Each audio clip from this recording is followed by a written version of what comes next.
வங்க கடல் ஆழம் என்ன வல்லவர்கள் கண்டதுண்டு, அன்பு கடல் ஆழம் யாரும் கண்டதில்லையே.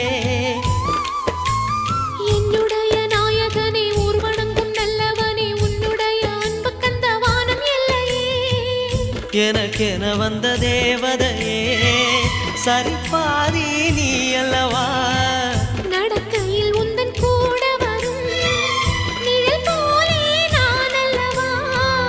கண்ணன் கொண்ட ராதையர ராமன் கொண்ட சீதையர மடி சேர்ந்த பூரதமே மனதில் வீசும் மாருதமே. நன்றி சொல்ல உனக்கு வார்த்தை இல்லை எனக்கு, நான் தான் மயங்குறேன். என்னுடைய மனச தந்துவிட்ட பிறகும் ஏம்மா கலங்குற.